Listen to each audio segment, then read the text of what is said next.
Hello everyone, नमस्कार। स्वागत है आप सभी का अक्षवाट के यूट्यूब चैनल पर। आज की वीडियो में हम समझेंगे परसेंटेज वाले चैप्टर को, यानी कि प्रतिशत को। जो हमारा चैप्टर चल रहा है उसको हम समझेंगे आज की वीडियो में। इससे पहले हमने इसके टाइप नंबर 11 तक देख लिए थे और आज हम इसका टाइप नंबर 12 के एक इम्पोर्टेंट क्वेश्चन को करने वाले हैं। टाइप नंबर 12 और टाइप नंबर 11 ये है क्या? इसके परसेंटेज वाले चैप्टर के आपके कई सारे टाइप्स के ऊपर पेपर में क्वेश्चन पूछे जाते हैं, यानी कि इसके डिफरेंट टाइप्स के जो क्वेश्चंस बनते हैं पेपर में, तो उसके अलग अलग सीरीज हमने बना रखी है। वो सारी वीडियोस आपको मिल जाएंगी एक्सपर्ट के इस यूट्यूब चैनल के ऊपर। आज हम इसके टाइप नंबर 12 के एक क्वेश्चन को समझेंगे।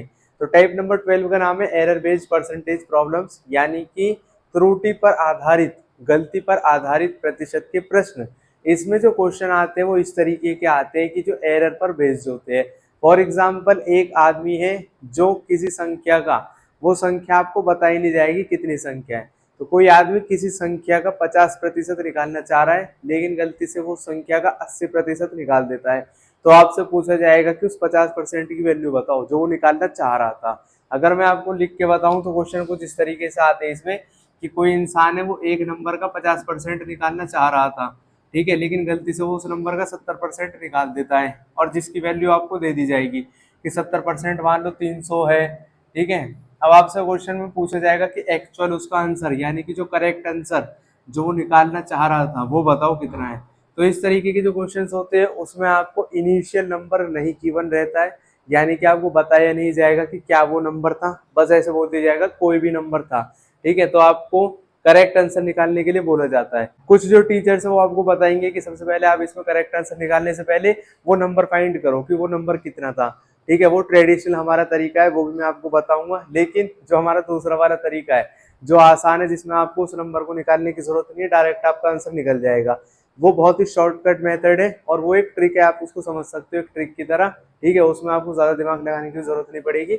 इससे पिछले वाली वीडियोस में हमने एक इंट्रोडक्शन वीडियो बनाई है इस वाले कॉन्सेप्ट के ऊपर, साथ ही साथ में इससे पिछली वीडियो में इसका क्वेश्चन भी देखा है। आज की वीडियो में भी क्वेश्चन देखेंगे। अगर वो पिछली वीडियोस आपने देखी है तब तो आप समझ जाओगे इसको कैसे करना है।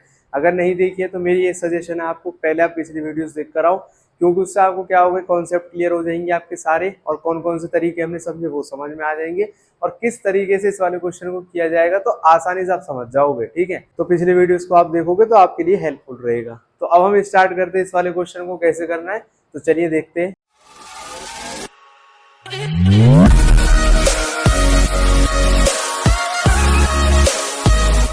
तो इस तरीके के जो क्वेश्चन करे जाते हैं, पहले हम क्वेश्चन को रीड करेंगे। क्वेश्चन क्या कह रहा है?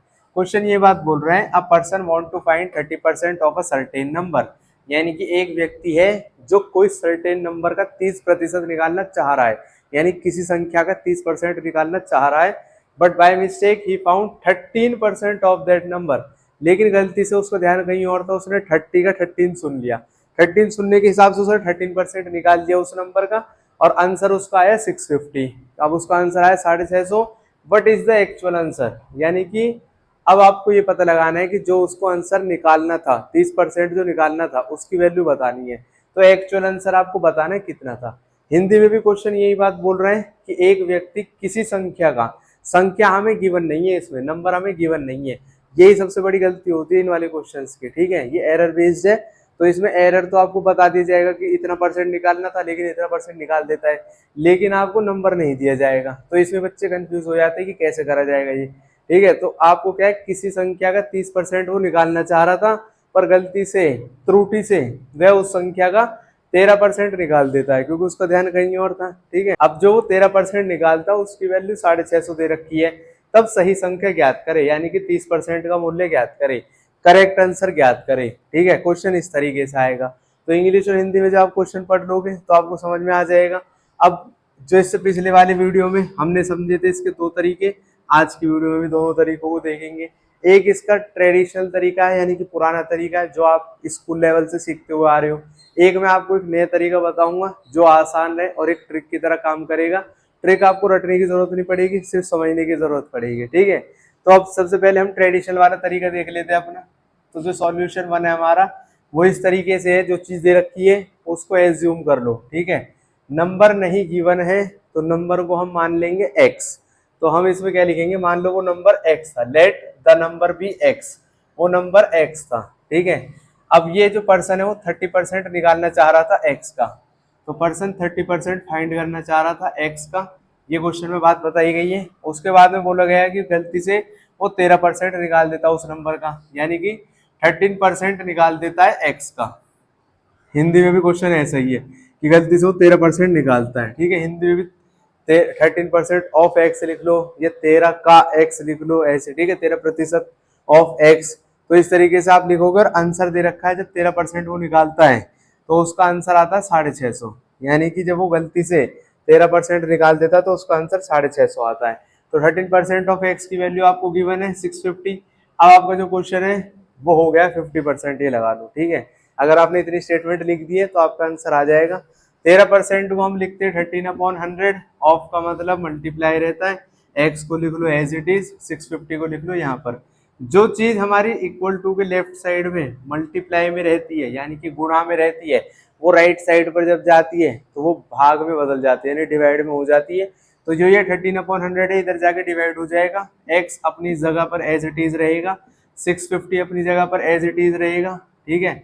और उसके बाद में 13/100 इधर जाके बदल जाएगा, ये हो जाएगा 100/13। यहाँ पर 100 नीचे है, यहाँ पर ऊपर आ जाएगा, यहाँ 13 ऊपर है नीचे आ जाएगा। उसके बाद में जो नंबर आपस में डिवाइड होते हैं हम उनको डिवाइड करेंगे, तो यहाँ पर 13 1 से 13 हो जाएगा, 13 5 से 65, पीछे एक जीरो लगी, जीरो हो जाएगी। 50 की मल्टीप्लाई हम 100 से करेंगे तो x की वैल्यू हमारी आ जाएगी, 50 की मल्टीप्लाई 100 से करनी है हमें, ठीक है। तो जब हम इसको करेंगे तो 5 1 सा 5 होता है। मैंने इससे पिछले वाली वीडियो में भी बताया था कि जीरो वाले केस में आपको ऐसे मल्टीप्लाई तो बिल्कुल नहीं करनी है, क्योंकि यह आपको स्कूल लेवल पर भी बातें बताई गई होंगी, नहीं बताइए फिर भी मैं आपको बता रहा हूँ। ऐसे आपको बिल्कुल मल्टीप्लाई नहीं करनी है। आपको कैसे मल्टीप्लाई करनी है, 5 1 से लिखो 5 और जितने जीरो हो पीछे उतने जीरो लगा दो, 1 2 3। तो x की वैल्यू आ गई 5000, यानी कि जो वो नंबर था वो 5000 है। 5000 का 13% उसने निकाला 650। अब क्वेश्चन हमसे कह रहा है कि एक्चुअल आंसर बताओ, तो 5000 का आप 30% निकाल लो। तो 5000 का जैसे यहाँ पर दे रखी है ना स्टेटमेंट, यही मैं आपको बता देता हूँ। 30% ऑफ एक्स हमसे पूछा गया है तो इसको एज इट इज लिख लो, यहाँ पर नीचे बता देता हूँ मैं 30% ऑफ एक्स, ठीक है। तो 30 का 30 रहेगा, परसेंट नीचे आ जाएगा, एक्स की वैल्यू कितनी निकल कर आई है, 5000 निकल कर आई है। तो इसको हम यहाँ पर लिख देंगे 5000। 00 से 00 कैंसिल हो जाएगी, नीचे कुछ नहीं बचा है, सिर्फ 1 बचा है, 1 की वैल्यू कुछ नहीं होती है। 5 की मल्टीप्लाई 3 से करो तो आएगा 15, एक जीरो ये वाली लग जाएगी, एक जीरो यहाँ बची ये वाली लग जाएगी, आंसर आएगा 1500। तो जो एक्चुअल आंसर था वो 1500 था, लेकिन उनसे गलत सुना और उसको बोला गया था 13%, उसको बोला था 30% निकालो, उसने निकाल दिया 13%, उसका आंसर आया 650। क्वेश्चन ये बात बोल रहा है कि अब आपको सही आंसर बताना है कि करेक्ट आंसर कितना आना चाहिए था। करेक्ट आंसर आता 1500, ठीक है। तो ये तो था हमारा पहला तरीका, ट्रेडिशनल वे, जिसमें हमने सबसे पहले इस नंबर को फाइंड किया है एक्स मानकर, फिर x का हमने 30% निकाला है। हिंदी में भी यही बात बोली गई है कि कोई संख्या है ना, तो हमने सबसे पहले संख्या को ज्ञात किया x मानकर, उसके बाद में उसका 30% निकाला है। लेकिन मैं आपको अभी एक डायरेक्ट वाला मेथड भी बताता हूँ इसका किस तरीके से इसको सॉल्व करना है। ना तो इसमें x मानने की जरूरत है ना y मानने की जरूरत है, डायरेक्ट आपका आंसर आ जाएगा सिर्फ 3 लाइन में। आप इसका स्क्रीनशॉट ले लो, जब तक आपके काम आ जाएगा ये, क्योंकि जो ट्रेडिशनल तरीका है वो भी आपको पता होना चाहिए किस तरीके से किए जाते थे।